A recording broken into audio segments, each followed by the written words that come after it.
can play the video meanwhile. I've lived in Southwest for more than 48 years. My parents decided that after graduating from a junior college of business in Durham, that I should go farther afield as opposed to returning to the tobacco fields of North Carolina. I loved it, and I thought this is going to be home. I was invited to be a part of the Southwest Neighborhood Assembly, and I liked its mission, which was to improve the quality of life for its residents, regardless of who they were, race, economics, gender, and all of that. I always feel like that I'm walking a line of the haves and the have-nots. I have a role to continue to work so that both sides of the community can continue to come together. Our nation's capital has one of the largest mortality rates of breast cancer. I felt like I couldn't go through this disease without parting my knowledge and experience to help others. So I created the Thelma D. Jones Breast Cancer Fund. This is where I gave to a community that gave to me. I still love Southwest, and Southwest still loves me. I think that's so nice. You'll start out. Oh, all right. Well, hello, everyone, and welcome to the July meeting of the Thelma D. Jones Breast Cancer Support Group. I'm Lisa Sims Booth, the Executive Director of the Smith Center for Healing in the Arts. As is our tradition, Smith Center's taking over Thelma's meeting. And so we're excited to do this yet again. This is our, I think, 8th or 9th year. I'm losing count. So we're on a mission here to keep this going. But we are excited to be with you tonight. My colleague Julia Rowland and I have a great conversation that we want to have with you about some of our work and a topic that we feel is timely at this moment. But before we jump into it, though, of course, I want to give back over to Thelma to say any words she'd like to say before we get started. Thank you, Lisa, and good evening, everyone, and welcome to our monthly July support group meeting, where, as Lisa so kindly said, that we are featuring Smith Center for Healing in the Arts, and we call this an evening with Smith Center. And just as Lisa said, we are going to be having a wonderful meeting. And I always like to mention the mind, body, and spirit aspect. And in that, we're going to hear this wonderful conversation about the epidemic we're having on loneliness and a conversation about community. And along with Lisa is my longtime friend, Julia Rowland, who some of you may know had an impressive career at NIH, which is in the news all the time now. And I think it's because Julia is no longer there to keep the buzz down. She's now a strategic advisor with Smith Center. And so we'll be hearing from her later on tonight. And I also want to thank our wonderful community partners who will be sharing about some of the great things that we are doing, have been doing, and that I look forward to doing. So the Thelma D. Jones Breast Cancer Fund is a grassroots nonprofit whose mission is to advocate for the overall health and well-being of women, men, and now our focus is on young girls. As we work to help improve their quality of life through outreach, education, and support in an effort to help to reduce the incidence and mortality rates of breast cancer.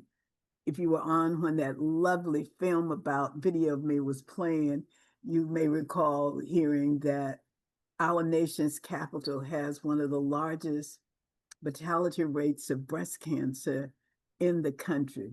And we are working on a grassroots level trying to change that.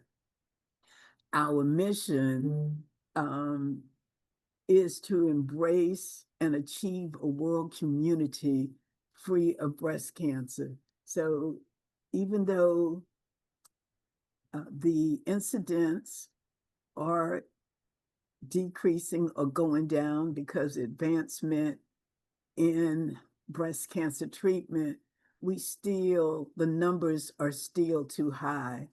And we are facing a lot of disparities, challenges. And it is organizations like Smith Center that we are featuring tonight that's helping to change that through the great work that they're doing and that we will be hearing about later on this evening.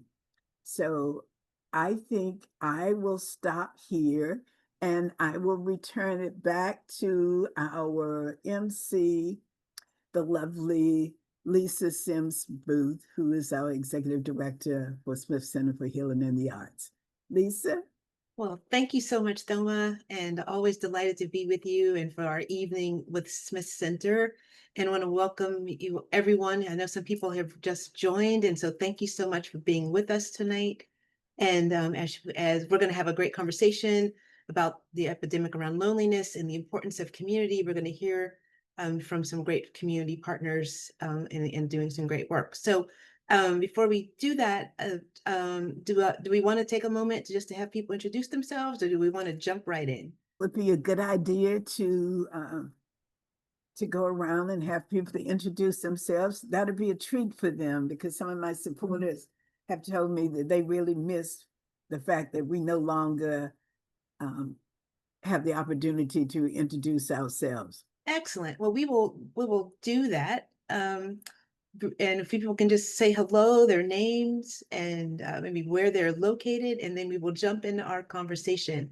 I know some people are off camera, so if you don't want to say anything, just flag me and say I don't want to say anything. Why don't we start with Anthea, if you are able to unmute yourself? I know you're moving.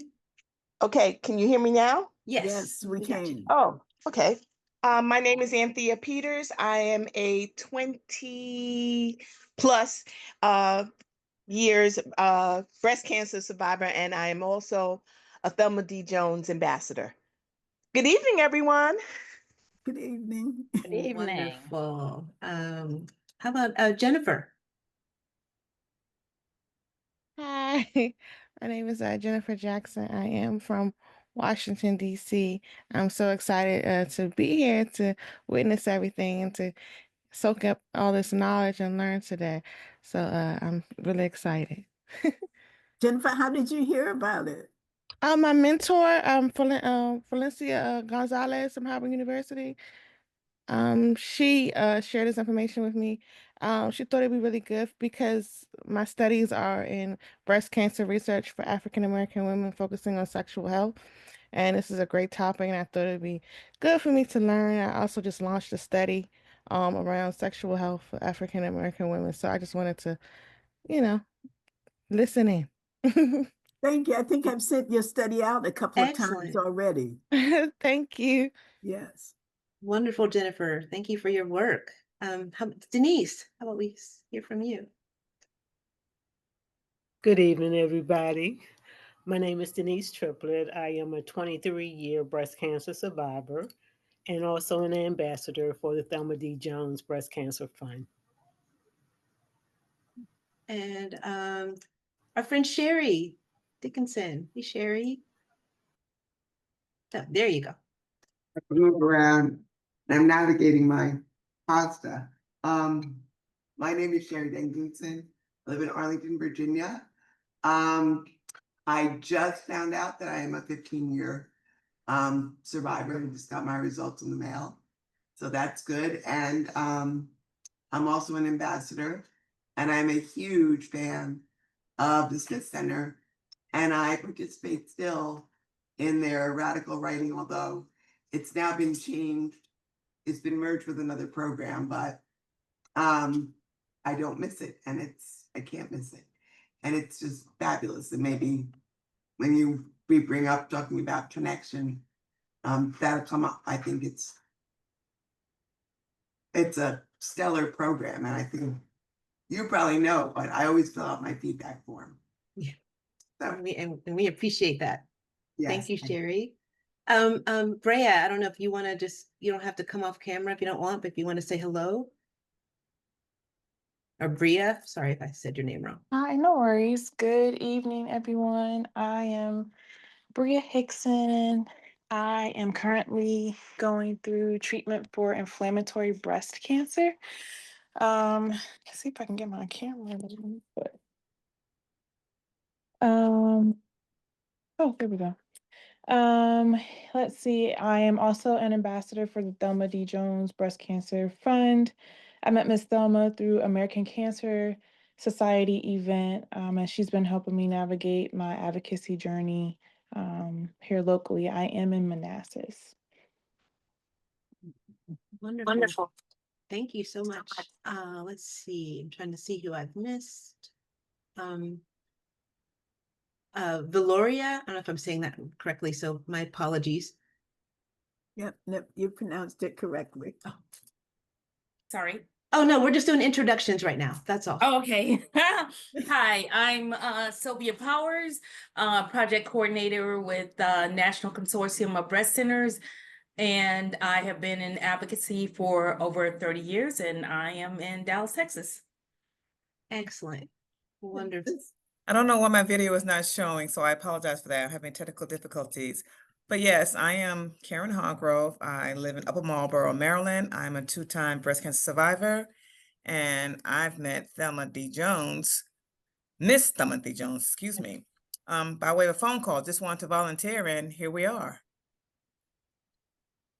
Well, once you meet Thelma, you never leave. So you know, it's you were just you were in her orbit for the rest of your time.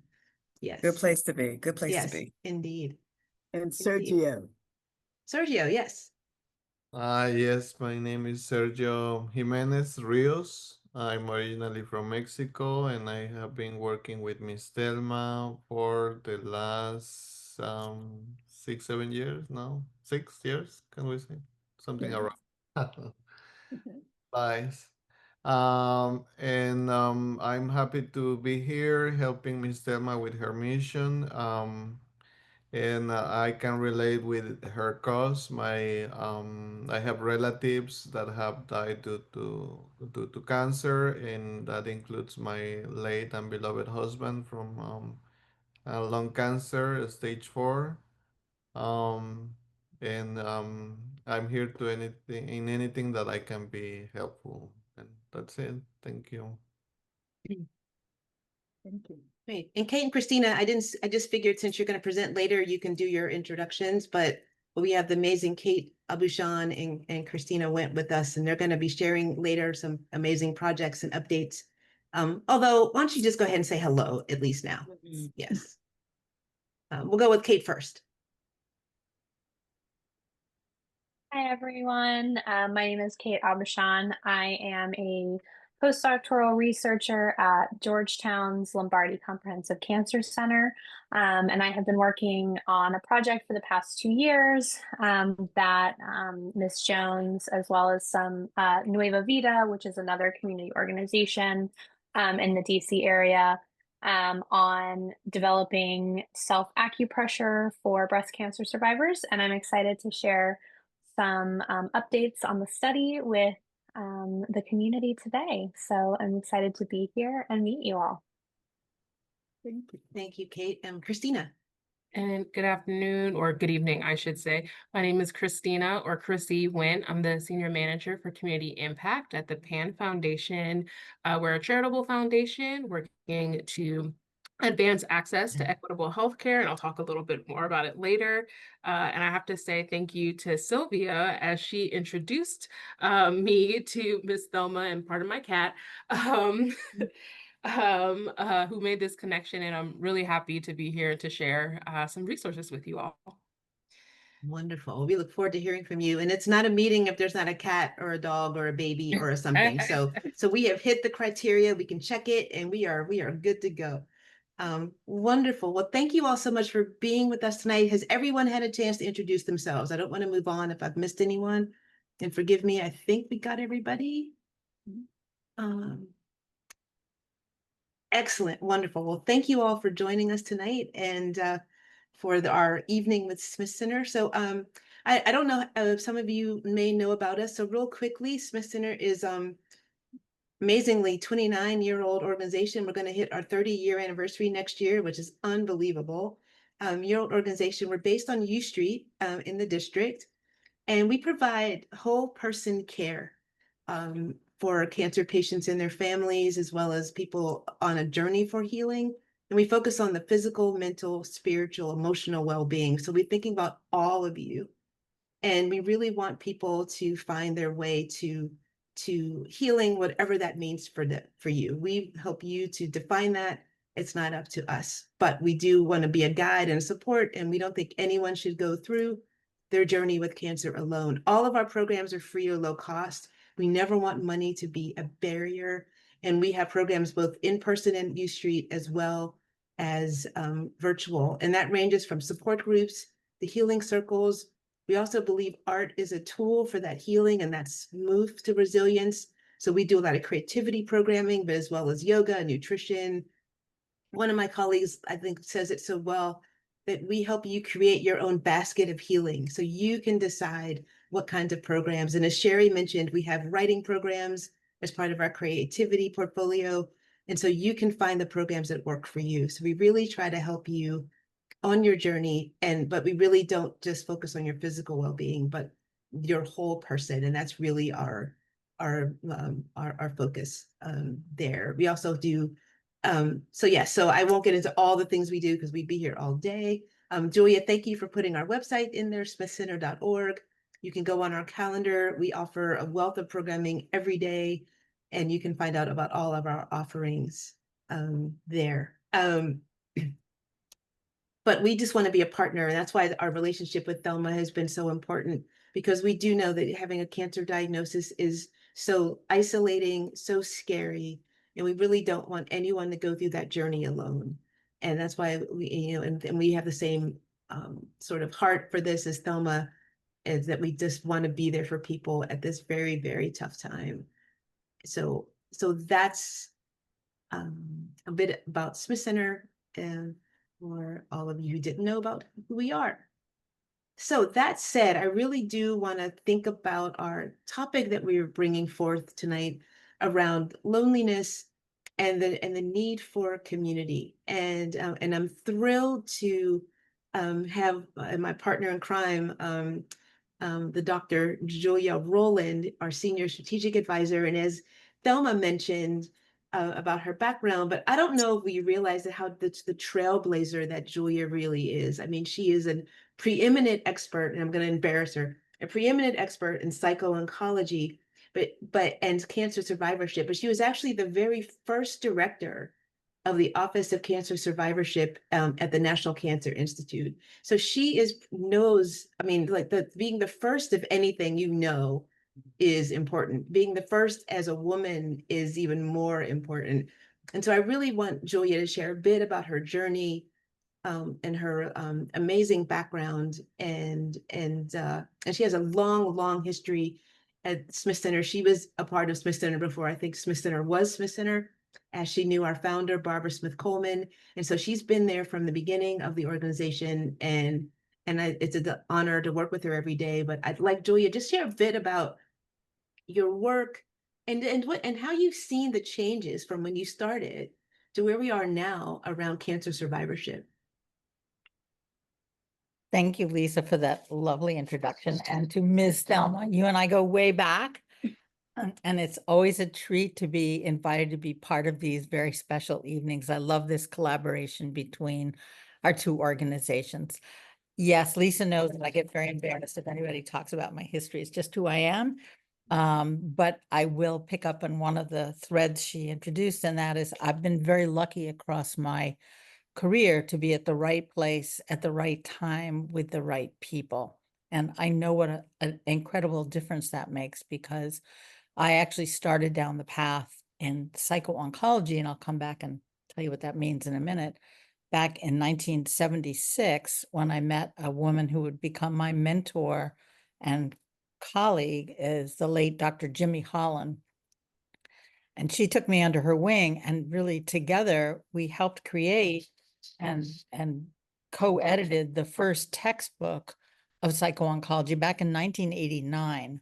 So that was up at Memorial Sloan Kettering, sort of one of the big bastion of cancer treatment and care.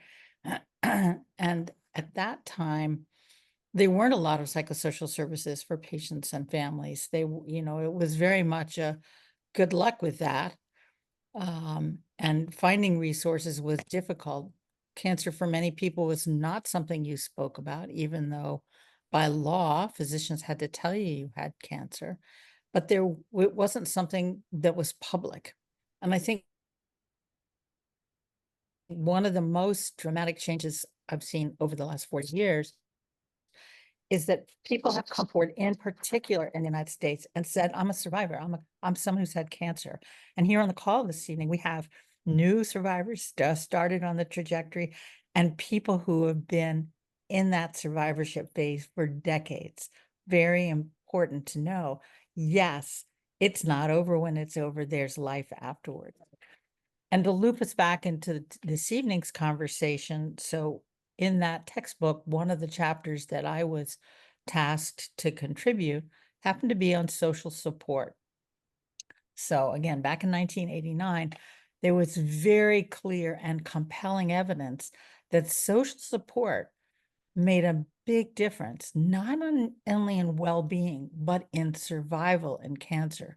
There are a number of published meta-analyses, so where they've collected, published studies, pooled the data, pooled the numbers, and shown time and time again that if individuals indicate they have a support network of some kind, they do better, they cope better, they live longer and healthier. Over time, I mean, I have never seen a study published where that didn't happen. These are not illnesses you want to do alone. You want to do this in company. And I will point out, and as Lisa knows well, that in our logo for Smith Center, the tagline underneath it, the first word is community, creativity, and cancer support. Community. And we're all about community. Oh, thank you so much, Julia. You know, we've heard, like, I'm not surprised that in 1989 you're talking about social support in the book that you did with Jimmy Holland. But I'm interested in where we are now. Like, what has happened? The first thing that happened to us that I think hindered our social support is this.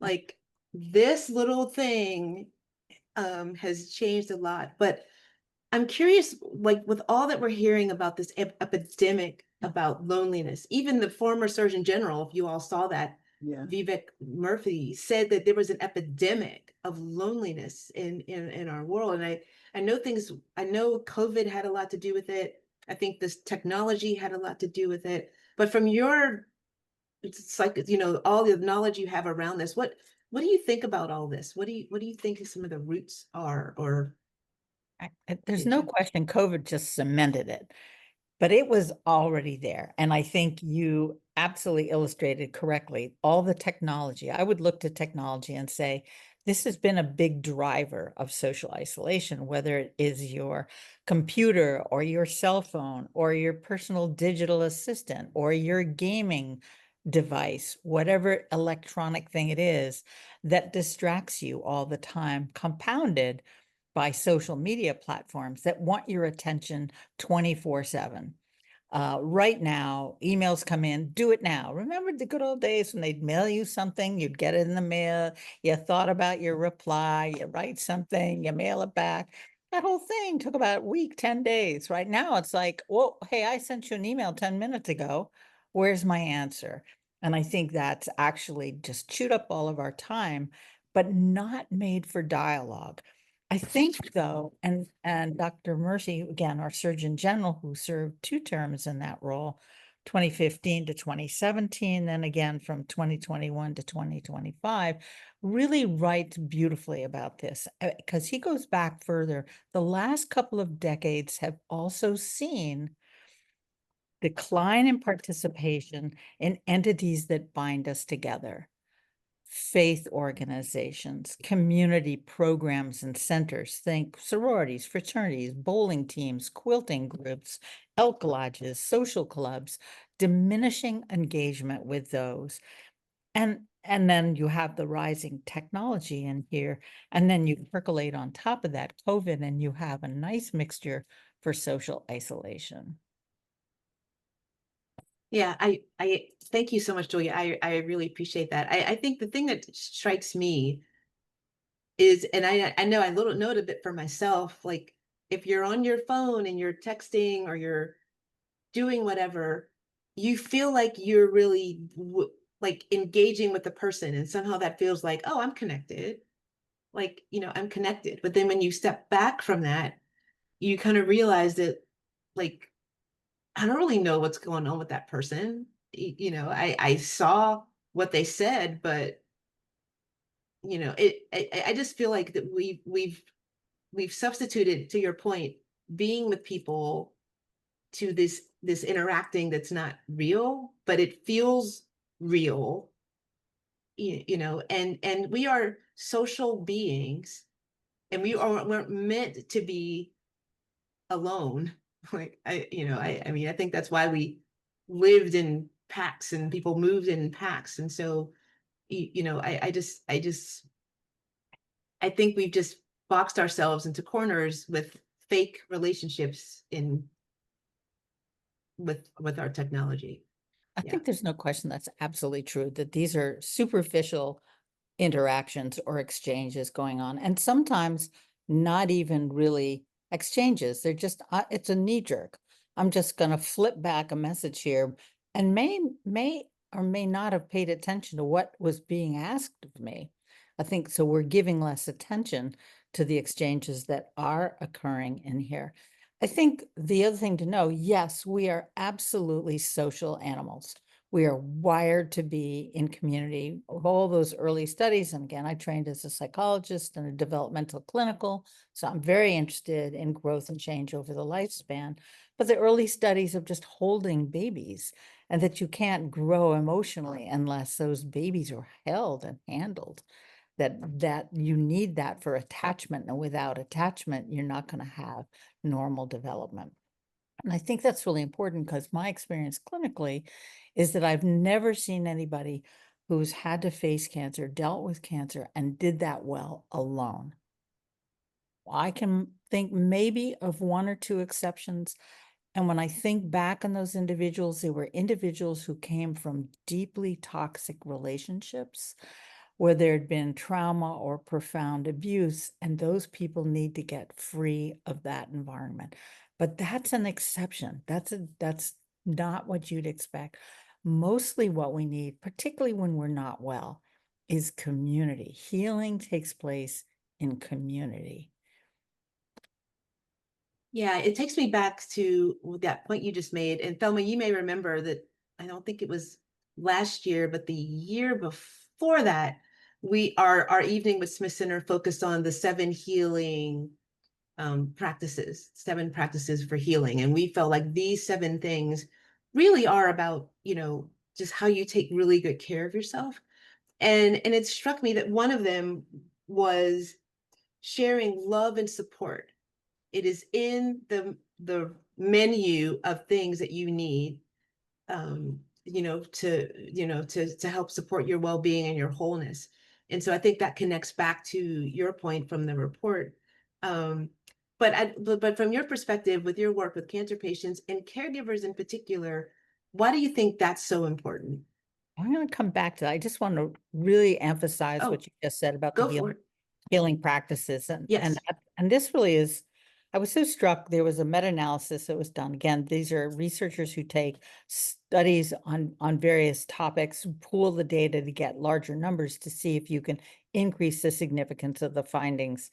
And in this particular meta-analysis, what they did is they looked at all kinds of behaviors like healing practices, and said, what impact do they have on health outcomes? And basically what they found is that they found the effect of social support on life expectancy appears to be as strong as the effects of obesity, cigarette smoking, hypertension, or level of physical activity. That's how powerful it is.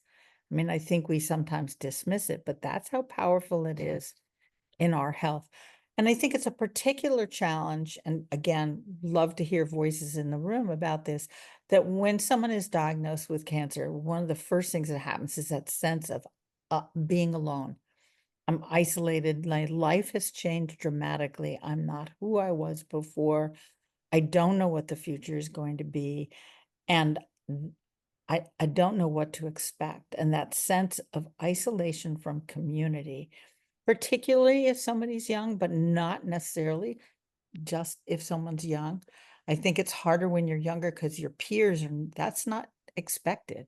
This is not something you're expected to deal with in that sort of off time. That's where my interest as a developmental psychologist comes in and says, when in the course of our lives that we are sick, what is the impact of that? What happens when we're 25 or we're 40 or we're 65 or we're 80? That's a different experience, but universal in a lot of that is being alone. Who's going to understand what I'm going through? The isolation, which is a long-winded way of getting back to your question, Lisa, about what do groups do? And what groups do is they bring together individuals with that shared experience and say, basically, you are not alone. Here are people who are walking the same path that you're walking, who get it when you say you're fatigued or really crushingly tired, or you are anxious. These scans are coming up, the toxicity of waiting for test results to come back. They get it. Your healthcare providers, as fabulous as they may be, if they haven't had cancer, they don't get it in the same way. They just don't. They may be wonderful, but it's not like talking to someone who's been in those shoes, particularly someone who may have been on the path ahead of you. So you can see and be guided by that. You're not alone. And you can talk about it. Friends and family and colleagues, after a while, they don't want to hear about it. So where are you going to go to share that experience with them? Particularly not just during treatment, but after treatment, when it's over and everybody expects, oh, back to all those things you're going to do before and pick up all the routines that you were engaged in before. No. Now is the healing part that takes place, and you need time and space to do that. And groups are unique that way. The other advantage of groups is they're a great source of information. Oh, here's what I did when I talked to my doctor, I found this helpful. I took a tape recorder in, or I asked if someone came in with me. The tips and exchanges are enormously helpful. And here's a group of people also just validating you. Yes, you have a right to your feelings. You have a right to ask questions. You have a right to be informed. I mean, empowering you. And I think I'm looking at Thelma as I say this, all of that advocacy, helping you be your own best self-advocate. And here's a group of people who are going to help you do that. All that said, I will also say groups are not for everybody. There's some people who just, I'm not talking in a group. I'm not going to talk about my challenges. That's not who I am. And I respect that. I think for those individuals, one-on-one may be much more important. So it's helpful to know, is this something that's helpful to you or not? And I always tell people we're going to try a group, give it a couple of tries. But if you come home and you're crying or you feel bad, this may not be the group for you, and it may not be the right thing to do. So give yourself that grace to say, here's what I need at this point of time in my healing. Thank you, Julia. You raised such an excellent point. And I did want to go back to your point about, and Thelma, I'm coming to you next. I do think, to your point, especially about young adults, I think it's why it's so important that we have the young adult program that we do with several of the local hospitals, because young adults are facing a very different experience. And I know going to a support group where the other folks are talking about their grandkids and you're, you know, like in college or trying to do your first job or or dating, like you just, it's not the same thing. So having a cohort that is sort of in the same place from you, I think is really important. And I think the point that sometimes it's not the right fit and that's okay. And just being honest with yourself was really important to raise. I think you feel like I must be in this group. And so so I think it's important to know that sometimes it's not for you. And I think that testing it out is a very wise advice. And there's real pressure for that. Some people say, oh, you really ought to join a support group. Why aren't you in a support group? And one of the compelling, you know, pieces to that is, and particularly in the breast cancer field, is there is a study that showed that women who had metastatic disease who participated in a support group lived twice as long as women who didn't. That study, first of all, is not meant to be a survival study. It was really a study designed to see, do groups help women with more advanced disease? The answer is yes, it does. But it was a post hoc analysis. In other words, they went back later and looked at the outcome of this study.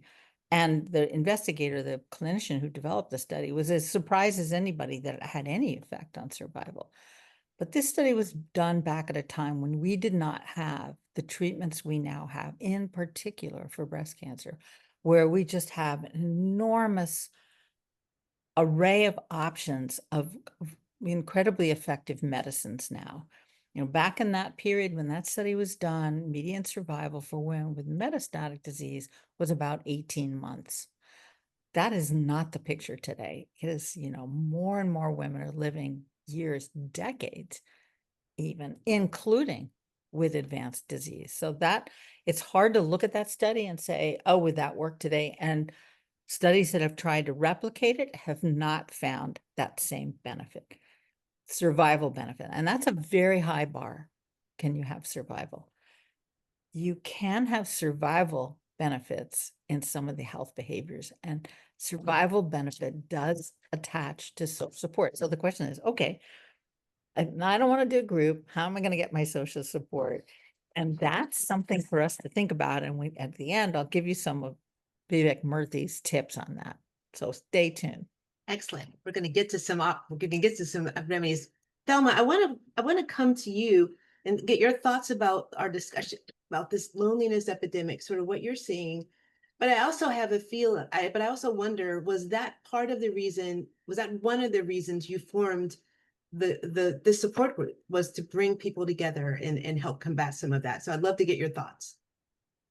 Thank you. And absolutely, it was GW University who said to me, suggested, you really should start a support group there because there's so many people in your community that needs your help, Thelma.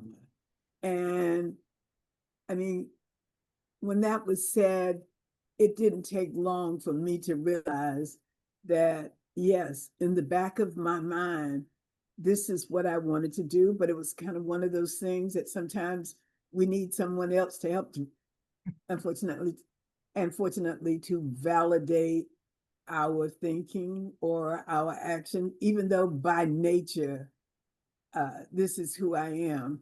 But when GW said that, I was on it like right away. And I just felt that I was going through something that was life-changing, very transformative. And as a well-read, educated, and connected person, I still felt isolated. And that's something that people still don't understand. It's like, oh, but you know so many people and you're always involved in things. And so I don't understand why you're feeling isolated and or depressed about it. And I'll never forget once when I was talking to a lady who was supposed to have been giving me support. And she asked sort of what was some of the challenges I was having. And I mentioned to her that I was experiencing depression, something that I don't know to do. And her advice I will never forget it. She said to me, depressed? Oh my God, I never felt depressed when I was going through breast cancer. And to this day, I question whether she understood the definition of depression. She said, you need to give that to the Lord and let him take care of it. And I just kind of thought that, okay, I'm not even going to get into a discussion with this lady about my spiritual background, because I am absolutely certain that if I were to question her, of which I often do sometimes when people get very heavy about religion, I said, so tell me about how did you like your Sunday school when you were growing up? What was your Sunday school like? Well, I really didn't go to Sunday school. Well, okay, well, tell me, what was your church experience like? Well, I really didn't start going to church until I was, and I really wanted to say then, okay, you're talking to the wrong person, because I learned the same God that you're talking about as a child, and I grew up with it. So to tell me that I need to give it to God and never be worried about depression again was that was a conversation that I haven't forgotten. Now, there were some things that you said, Julie, that really resonated. Holding babies. Growing up in the South, one of the things that the elders would tell you back then, especially my parents and grandparents, don't hold that baby too much. You're going to spoil him. You need to just put him down. And so what if he's crying? If he's fed and his diapers have been changed, you need to put him down. But I realized part of that was rooted into the industrial age. We had to go back into the fields. And so if you're holding and spoiling the baby and knowing every day you're going back in the field, where now you have women, when they have children, many of us have maternity leave. So we have that opportunity to bond with our children before we go back to work. That's not something I can say that my parents or my mom and my grandparents and aunts had back during that day. Having large families was part of the workforce. So, as I could say, women during that era were kept barefooted and pregnant so that they could help to increase the workforce. There was another thing that you said that really resonated with me, was about the importance of a support group. And Sylvia Powers may talk about this later on. The National Consortium of Breast Centers has invited me for consideration to present on a national level about support groups. So I'll probably be emailing you, Julia, for some of those great studies to make sure that I will have the best presentation there is. So thank you for bringing it up. And I just feel too that, and sort of back to your question about the community, that's another transformative part, because there are a lot of isolated people here in the community. And since the community has been undergoing gentrification, people feel that they are isolated, separated, or they are not wanted or welcome in a certain part of the community, like the war. Our fish market used to be a place for socialization. But now it's catering to a different population. I'll never forget this man who told me when he was 12 years old, his grandmother used to bring him every day, just about it, to the wharf and fish. And I asked him, oh, and did you eat the fish? Because, you know, they tell you they're not healthy.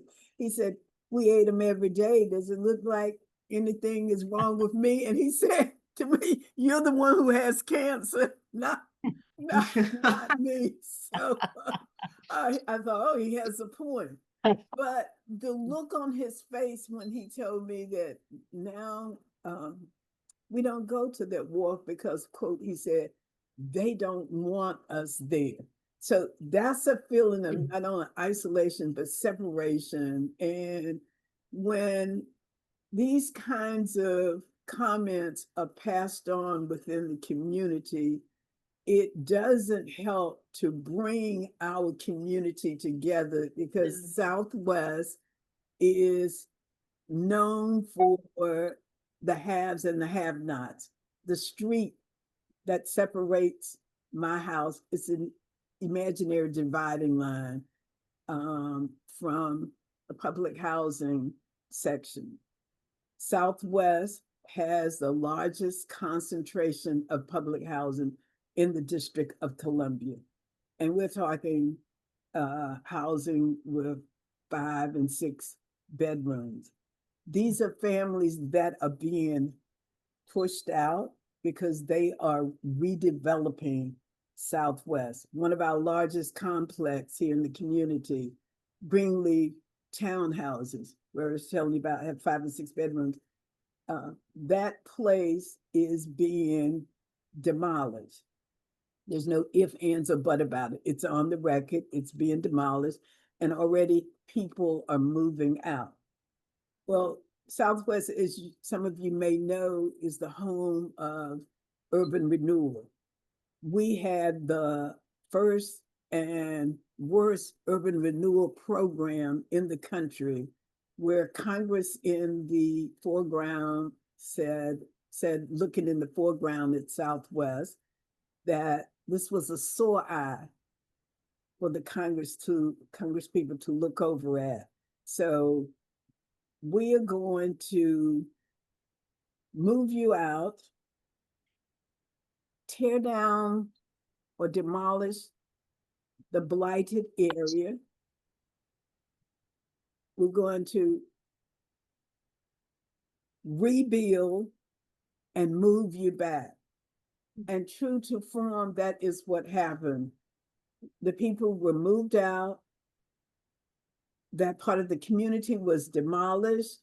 It was rebuilt. However, the people who had been here for years, and if you know the history of the District of Columbia, African Americans heavily migrated here during the migration movement. And as a result of people being displaced, we're talking more than 23,000 people, mostly African Americans, were displaced. And there are studies that say that 5 and 10 years after the people who were here first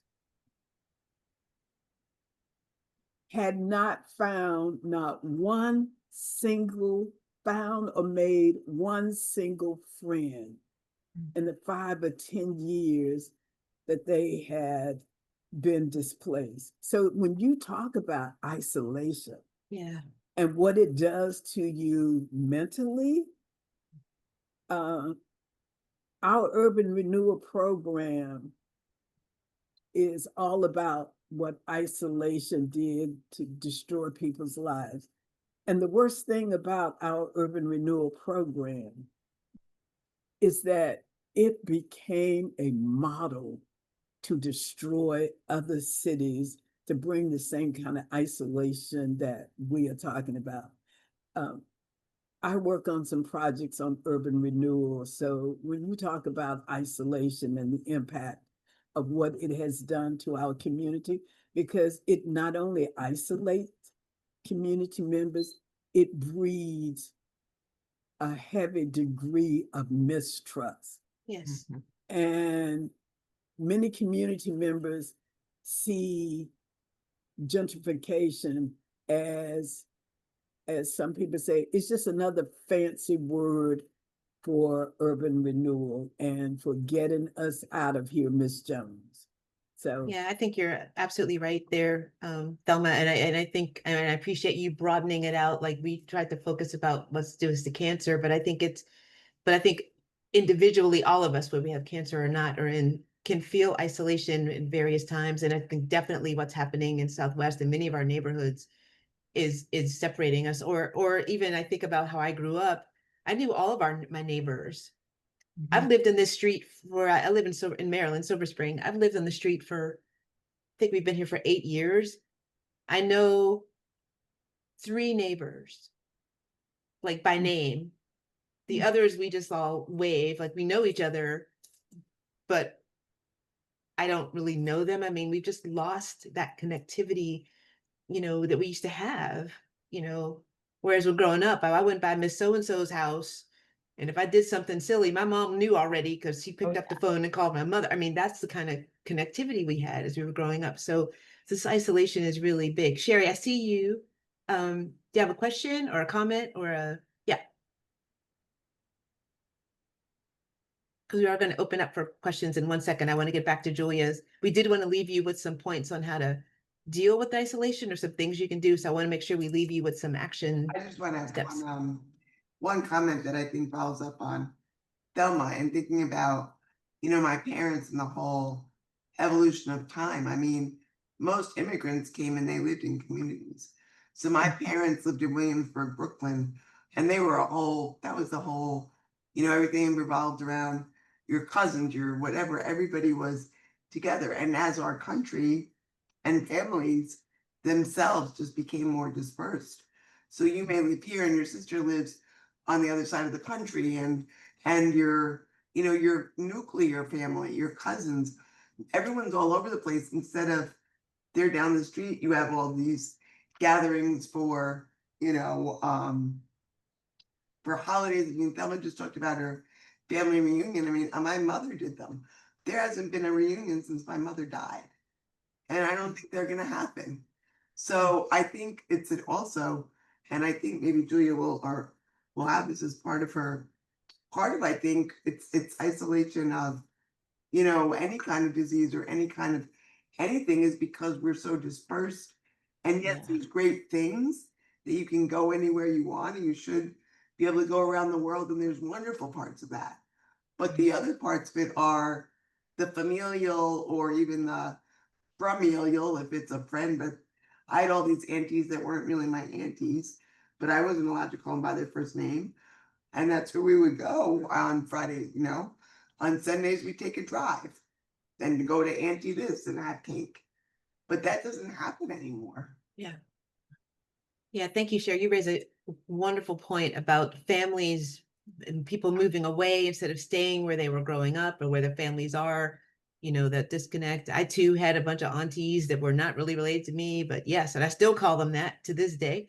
Yeah, but I want to move to some questions, but I want to go back to you, Julia, and sort of what can we do to sort of help? I mean, I think one, you can definitely join support groups like Thelma's or support groups like that we have at Smith Center. So I was thinking when you were talking about, you just want to hear someone say, I understand, me too.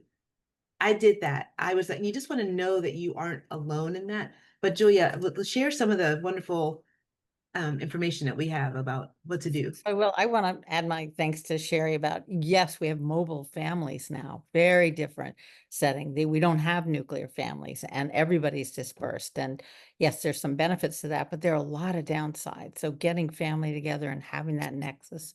I grew up also in New York City, big city girl, way uptown.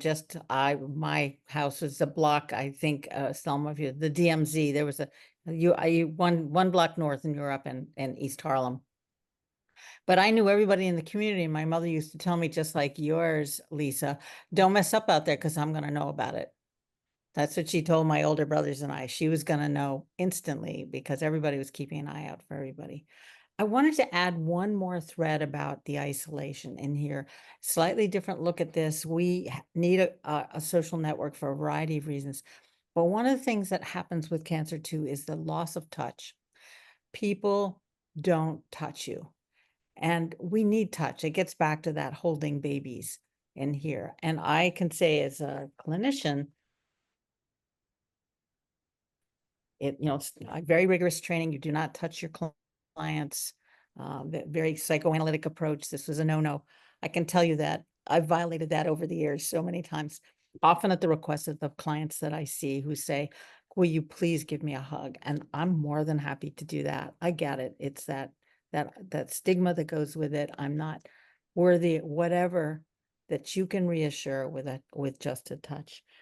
So here are your tips. And these are not my tips. These are Vivek Murthy's tips. And if you don't know who Vivek Murthy is, our former Surgeon General, I encourage you to Google him. He's done some very cool videos. But he did this book called Together, The Healing Power of Human Connection in a Sometimes Lonely World. And as Lisa said, when he left his office, most recently, he worried that we were in this epidemic, and he suggests 4 strategies to address it, and I'll drop them into the chat. Spend time each day with those you love. Devote at least 15 minutes each day to connecting with those you care most about. It might be an email, might be a phone call, some way of connecting. It's going downstairs, having a conversation. I was telling Lisa the other day, I miss being at work because I want to talk to my colleagues, whom I adore. 2, focus on each other.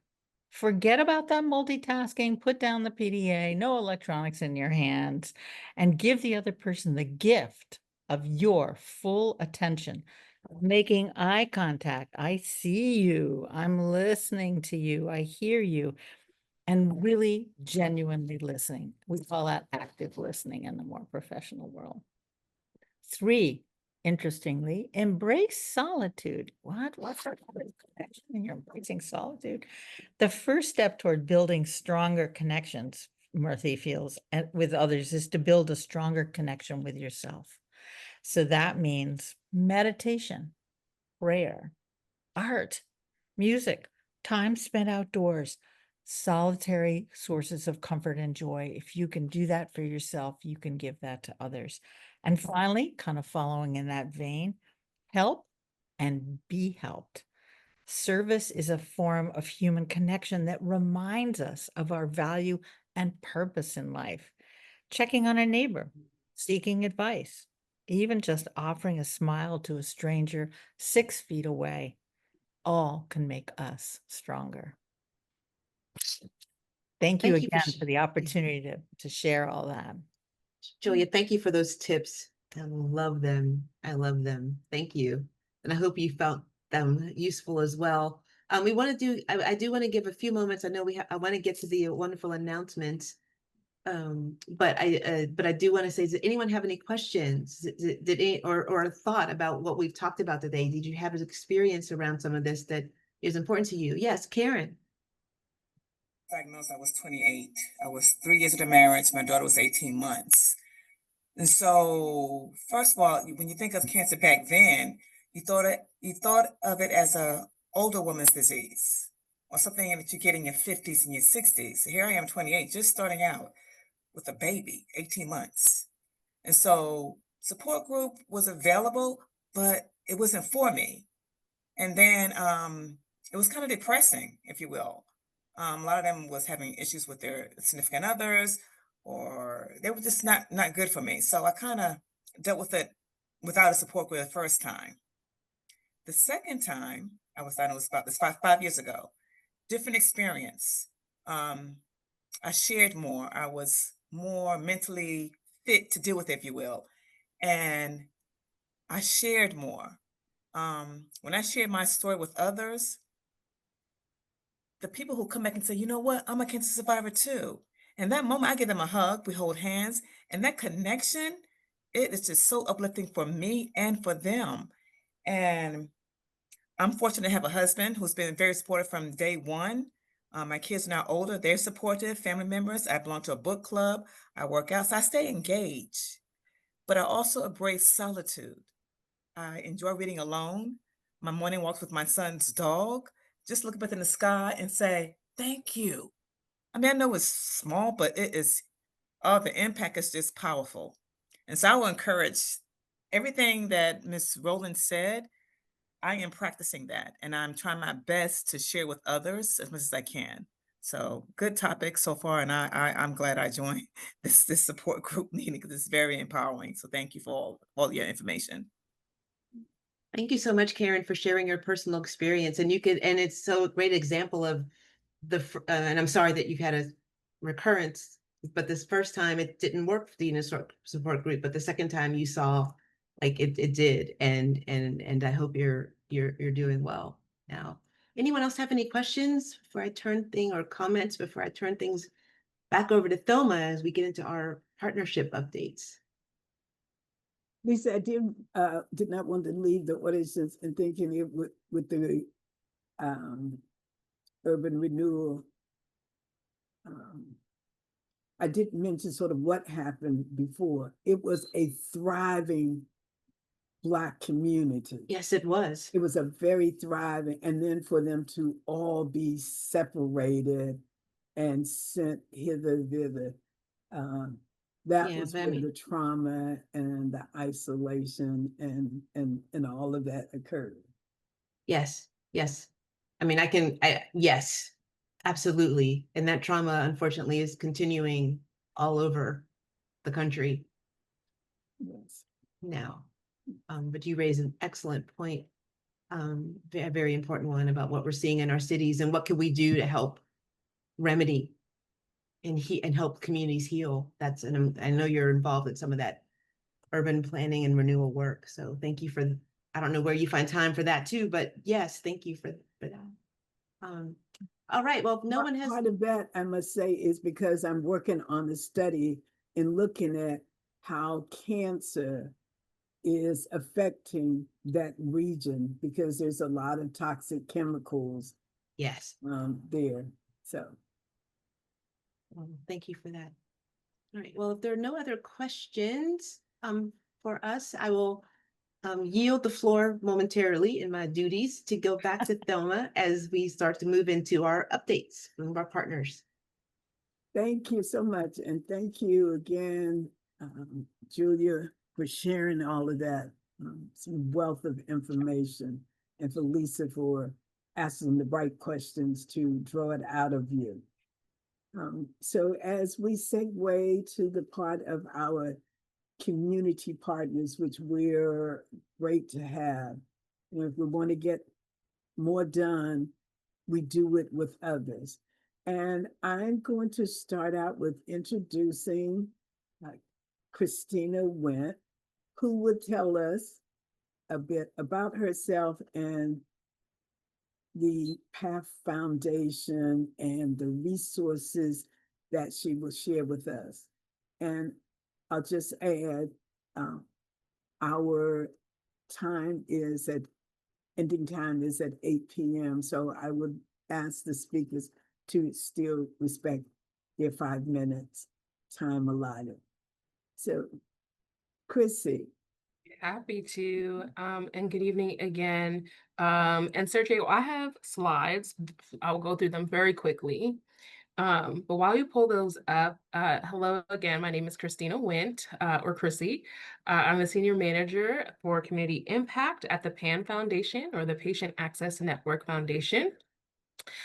We are a charitable foundation committed to advancing access to equitable healthcare, advocacy, and education. And Sergio, if you could go to the next slide, please. As I said, we are accelerating access to affordable, equitable healthcare. We do this through 3 ways: financial assistance, which is the main resource I'm sharing this evening. And then we also do some federal level advocacy around healthcare access. And most recently, we also offer education to those who would like to learn more about just really what it means to navigate the very complex healthcare system and insurance. Next slide, please. The PAN Foundation has been around since 2004. Since then, we've been able to help more than 1,300,000 people, which is amazing. Underinsured individuals who have received financial assistance from us. We have been able to disperse more than $4.5 billion. And we have been able to do this through 80 different disease-specific funds that we offer at any given time. Next slide, please. So we offer 3 types of financial assistance, and I actually have a list of some of the disease states that we cover coming up in a second. But we offer this through 3 ways. First, and the most common is copay assistance. We understand that medication copays, deductibles, coinsurance are incredibly expensive. We don't want someone to have to decide between paying their rent and their medication, getting groceries and their medication. And so we really work to fill in the gap. We also provide health insurance premium support. Um, pardon me. And most recently, we provide support for transportation costs related to treatment. That can be things like an Uber or, a lift to and from the physician, or even, a ride to get to the grocery store so you can have healthy food to help support your treatment and wellness. Next slide, please. This is just a list, and I know it's small, and I do apologize. I'm happy to share any resources after the call with Ms. Thelma, and she can share out. But we cover more than 80 different disease funds, ranging from chronic diseases, rare diseases, and oncology, or cancers as well. And so we also aim to provide support, even if we are not the organization who can provide support. We do also have a platform called Fund Finder, which I believe I have a slide on in a second, where an individual can actually search not only the PAN Foundation, but there are 8 other charitable foundations that provide financial assistance. And you can find a fund that can support you. Even if it is not us, we want people to know that there are resources, financial support resources that exist. And that is a really wonderful tool to ensure that, you can find some support to help you out. Next slide, please.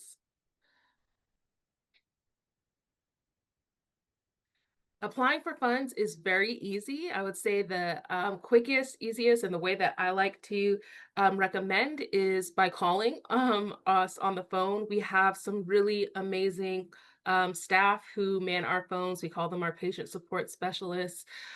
Incredibly empathetic and wonderful staff who will walk you through the process. You can also do so online if you don't want somebody to walk you through. But it is a very simple process, very simple steps. Many people also think that, I won't be applicable because of I may make too much, or this and that. I did not include that information, but on our website you can find our income barriers, and they are pretty healthy. We understand that some people make a quote unquote healthy salary, but if your medication is $2,000 a month, that's still extreme. That's still pulling from your household. And so I would always suggest checking out our website, looking at the application criteria. Don't count yourself out. Again, we are here to support those who need the help. Next slide, please.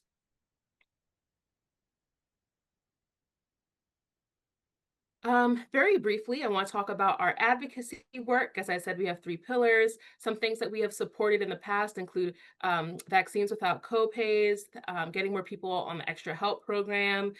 This year, really looking at the $2,000 annual cap on prescription costs and some other things. Again, we work largely at the federal level on how we can support legislation that will improve access to healthcare and really reduce those costs. Next slide, please. And then we also do education work. Right now, we offer clear and unbiased education about really complex healthcare topics. I will say, I do this work, and sometimes I even still get caught up and mixed up about, what these terms mean and how they apply. But we offer education on things like how to navigate financial assistance, the Extra Help program, Medicare Part D. Most recently, we have expanded into clinical trial education as well. We understand that people have many valid reservations to engaging in clinical trials and research. However, it's also incredibly important for us to be engaged, and so that we can get the medications and treatments that are really tailored to us. And so really acknowledging the very negative and bad history, but also talking about the changes that have been made, and how we can all benefit and engage in clinical trial research if we so choose. Next slide, and I'm almost done to keep on time. I mentioned our Fund Finder application. It's a free app, not like a phone app. It's on a website. You can access it at fundfinder.org. Again, there are other financial assistance and charitable assistance organizations that exist. We cover 80 funds, but in the chance that there is a disease state that we don't cover, we want people to know what is available to them. So you can actually sign up and create an account at fundfinder.org, put in what you're looking for, and it will send you alerts when a fund opens up or let you know about fund opportunities to help support copays, financial assistance, and other supports as well. And next and final slide.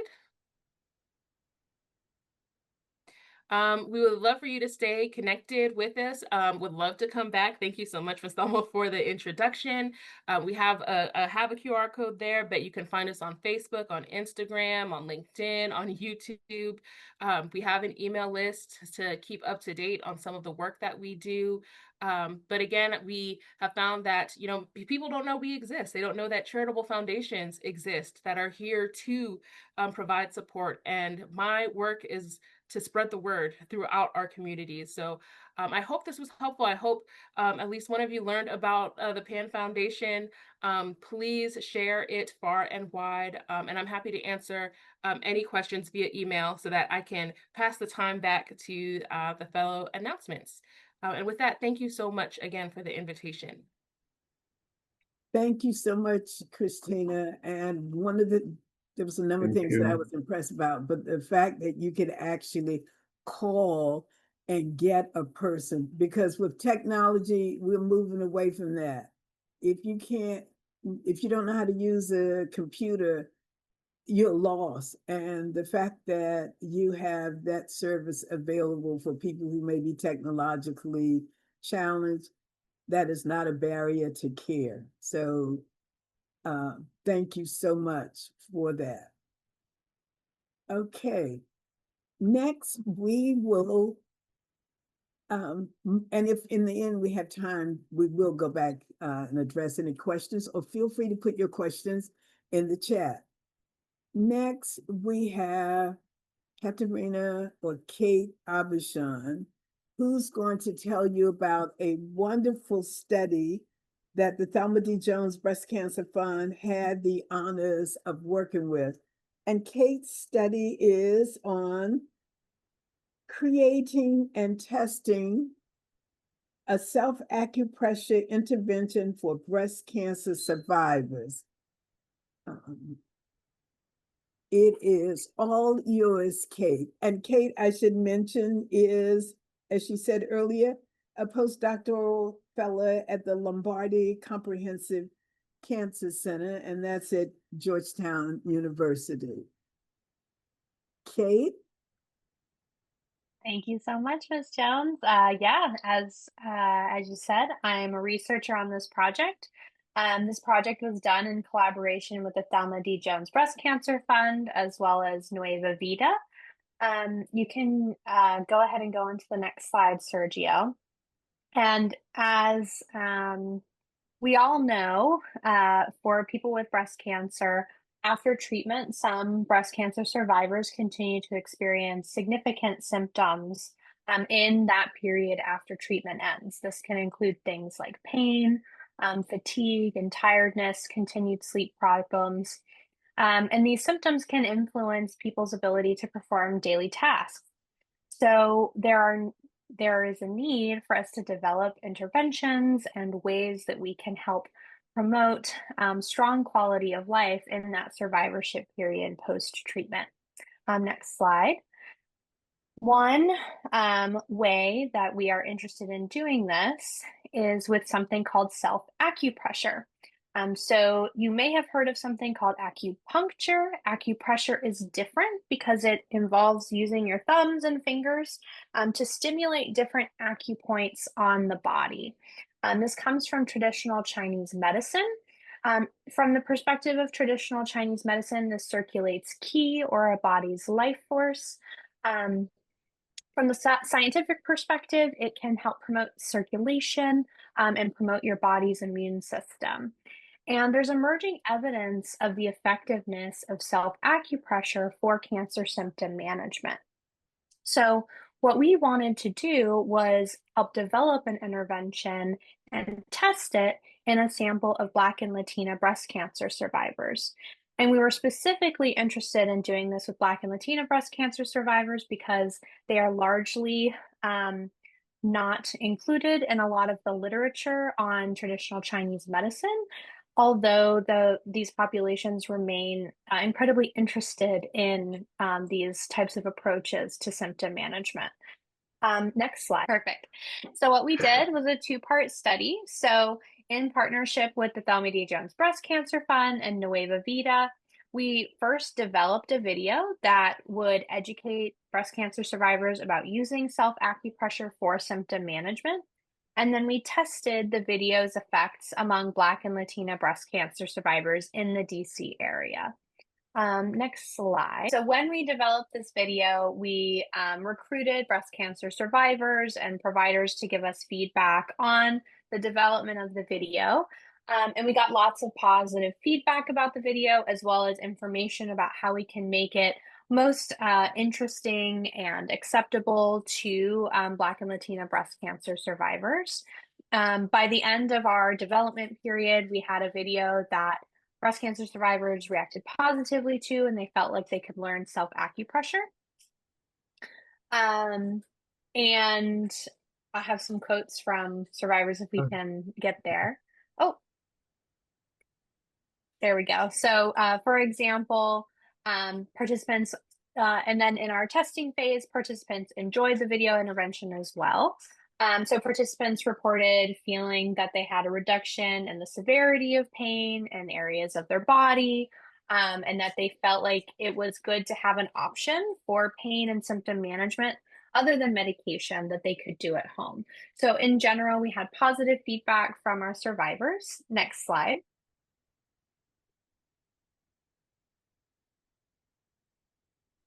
And in terms of our study, where we looked at patients who either received the video intervention or who were in our usual care group, so they didn't receive the video intervention, we found that the women who actually performed self-acupressure had fewer symptoms and lower depression and better physical functioning 8 weeks later after practicing self-acupressure.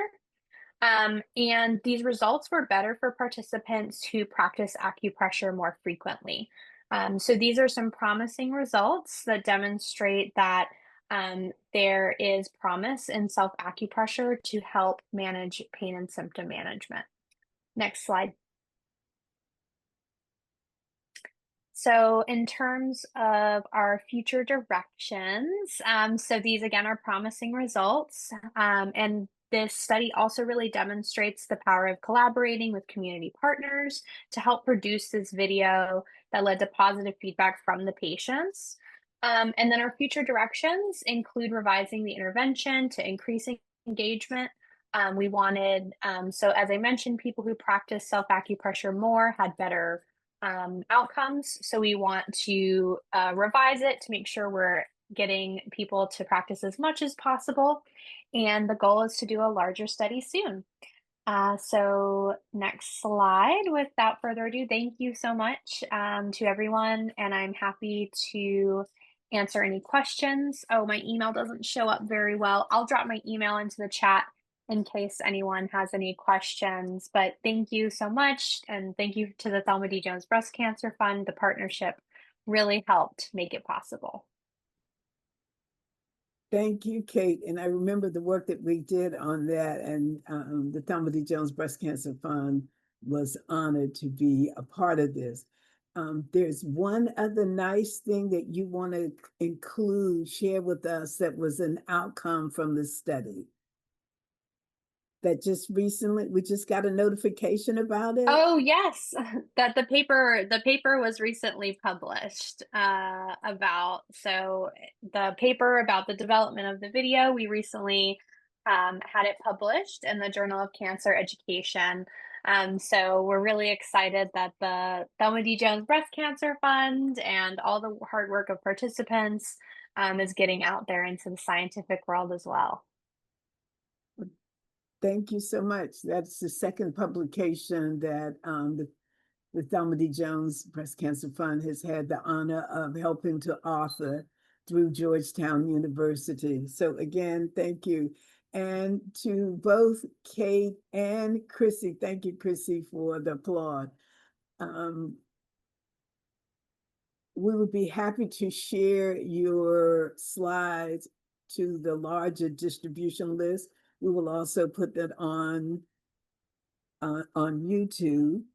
And what I didn't mention earlier is that the meeting is also on Facebook, and I'm always amazed at the number of people who tell me, I saw you on Facebook. So although the numbers don't show up here, there is an audience out there looking on Facebook. So again, if you share your, if it's okay, you've already sent the slides to me, we'll be happy to post them on our distribution list as well. Yeah, Okay. absolutely. Thank you. Yes, we And presentations available on the website already. oh, wow. How Yes. impressive. Okay, thank you. And we may just get you to do a summary paragraph also to add to it to help give it greater context. Okay. And last but not least, and not to worry, Sylvia, you don't have to rush to it. If we go a few minutes over because we're sharing great and useful information, it's okay. So next we'll have Sylvia Powers, all the way from Dallas, Texas, who will talk to us about advocacy and her work with the National Consortium of Breast Centers. Well, Sylvia. thank you so much, Thelma. You're absolutely amazing. We're very grateful that Thelma is the co-chair for the National Consortium of Breast Centers for our conference planning committee for the 2026 conference, which we are excited to announce will be in Cleveland, Ohio, March 27th through the 30th. But not only that, she is also going to, and she doesn't know this, so she's finding this out with you too, that she's actually going to moderate the session on support groups for our advocacy post conference. I just when I looked at the attendees, the breast cancer survivors that were going to be participating, there was no one that had the experience that Thelma had in dealing with support groups. So I felt that she would be the ultimate moderator. I was going to take notes, but I know you're going to be reaching out to Julia to get some of the amazing information. That was absolutely wonderful to share. And I'm glad that you had this forum to talk about loneliness and going through cancer, because it is so important that we open up, and as advocates, because we work with survivors in the community, that we have access to this information that Kristina has and that Julia has, and the study that the Thelma D. Jones Breast Cancer Fund has participated in, so that we can have access to this to share with the community. That's what advocates do. I mean, we work with the churches, the support groups, the survivors, the small intimate groups within our local communities. And this just makes us more powerful. And I am so glad anytime that I can network and work with Thelma on what she's doing, because we are much stronger together. So we look forward to continued partnership, continue working with you. And I'm so glad that you share her with us, because she has made a tremendous difference on what we're doing on a national basis, as we try to make sure it's equitable, that we are including all groups, and that we are making sure that our national efforts reach local communities. So thank you very much for allowing me to share. And I'll give the mic back to you, though. Well, thank you so much. And I'm always amazed and appreciative of the work that you're doing in advocacy and how you can always, with the speakers, tie them all together around advocacy, which is why I said it's important for you to do your part last so that we can make sure that we saw it all as one piece. And the National Consortium of Breast Centers will be the featured speakers in January 2026. So as you may know, every January, the Thelma D. Jones Breast Cancer Fund's meeting focus on advocacy to start the year off. So I am happy that Sylvia Powers and hopefully her executive director, Kimberly Samuels, will be there to start us off in January of 2026. That would be great. We look forward to it. Okay, thank you. And I've sort of thanked everyone as you were speaking, but I want to again mention how grateful the Thelma D. Jones Breast Cancer Fund is to have such a wonderful lineup of speakers, that we have someone who's been on the national level for years, like Julie Rowland, and helping to get and keep life together. And I said jokingly earlier, we hear a lot about NIH now, and I think it's because you're not there anymore helping to direct the people, but you're with us, and that's important. And I know Smith Center appreciates having you, because I certainly do. And Lisa, our MC, thank you so much for shepherding us through this meeting and for the support that we continue to have with Smith Centers for Healing in the Art. I mentioned earlier that Smith Center was featured in the newsletter, so please do. Our newsletter editor, Lashana Thomas Walker, a great service by reading more about the details of the work that Smith Center is doing. And also Erin Price, who is a part of Smith Center, is the survivor's profile in that article as well. And I certainly want to thank Krissy, Kristina, Wint, for sharing the resources from the PAN Foundation. And when you think about how grants are being cut every day, connections like yours is really important. And again, I look forward to sharing this more extensively and referring others to you to help get the word out. And anytime you want to help spread the word, the Thelma D. Jones Breast Cancer Fund welcomes you. And last but not least, Kate AuBuchon, thank you again for sharing the results of our acupressure study. Thank you for involving and inviting the Thelma D. Jones Breast Cancer Fund, as well as Nueva Vida, who we enjoy working with. So with that in mind, I will turn it back to you, Lisa. Oh, I love it. You're sending up hearts. Sorry, before I do turn it back, I should mention the announcement. So there are a number of announcements, and in the interest of time, I will not read them verbatim. However, I will say that our next upcoming event with Smith Center is on Saturday, July 26th at St. Augustine's Church, where we are having a breast health wellness luncheon. And I've been sending out the flyers on that. So I hope to see you, and I hope that you will continue to share the flyers with others, because we're looking for a full house on that. Our next month meeting is August, where we always focus on Black philanthropy. Our guest speaker is Janelle Ross. who is the first African-American woman in the world to own a Mercedes-Benz dealer. This is out of Dayton, Ohio. So Janelle's a wonderful person. She's spoken before in our support group meeting. So I look forward to welcoming her back as our guest speaker. And the MC of that meeting is Edward Jones, a longtime friend who also was newly diagnosed with prostate cancer.